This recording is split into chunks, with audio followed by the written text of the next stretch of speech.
Good morning. This is Rebecca Simon Peter with Sunday's Spiritual Mojo.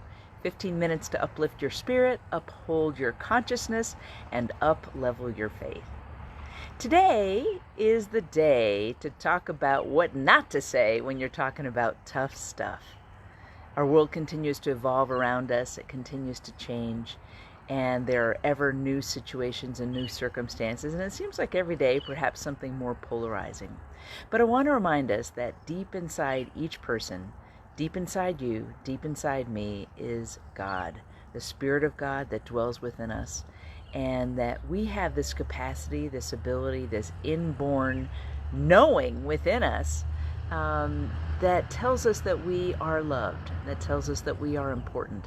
And if you're not experiencing that today, I want to invite you to renew that sense within yourself, to let go of the negativity, to let go of any self diminishment that may be happening, so that you can fully, truly, and totally know that you are loved, that you are holy, that you are sacred, that you are beloved, no matter what the world says to you, no matter what the world does, no matter what the world wants you to believe about yourself. You are sacred, and you are of sacred worth. That is the message of Spiritual Mojo. But there's another message. How do you talk with people when you want to uphold your dignity and they see something very different than you do? Do you have to compromise yourself? Do you have to let go of who you are in order to be with somebody else? I don't think so. But I do think that there's a special art to holding on to your own self, holding on to your own dignity, holding on to your own inner God being, while engaging people that are different from you or see things quite differently than you do. That is what we're going to be talking about today. But I see that my dog is walking away. Just one second. Bo, come back, boy. Come. All right, I can't lose my dog in the middle of Spiritual Mojo. As you can tell, I'm doing this outside because it's so nice out, and Bo just followed me out. Okay, here he comes. We're good. So, how do you talk about things with people that hold very different perspectives than you do without losing who you are and without making them bad or wrong in some way, without having them lose who they are? That's the challenge in our world today. So I want to talk about unproductive ways of being in conflict and productive ways of being in conflict. So unproductive ways of being in conflict involve things like finger pointing, blame, violence, revenge, stonewalling, sarcasm, putting somebody else down, making it very personal about them. All that's unproductive. Now, it can feel incredibly satisfying in the moment to score a point, to win a point, to belittle, to put somebody down, to put them in their place. That's really satisfying.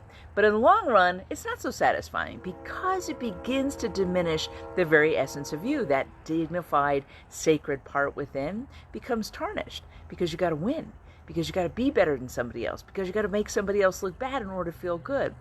Now, I get how that could feel good in the moment, bad in the long run. I've been there, haven't we all?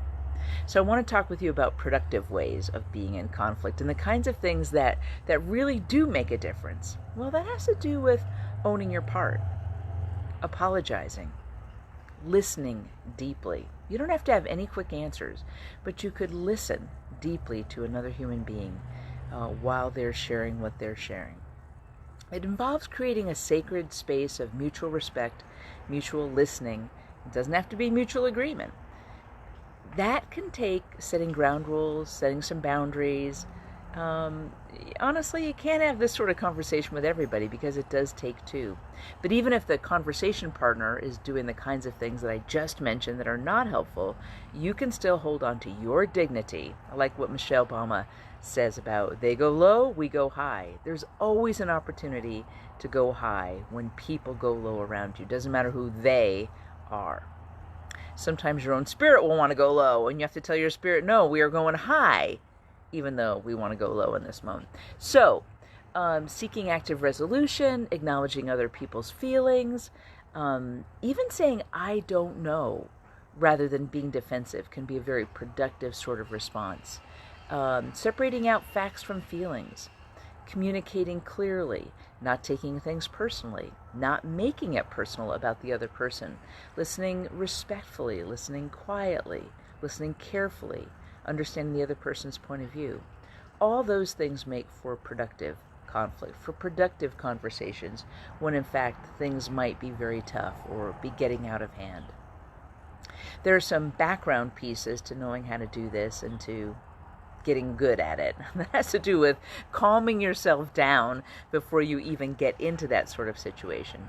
And that calming oneself down can happen in a spot check, spot moment, where you just tune in, close your eyes, breathe, and then let go.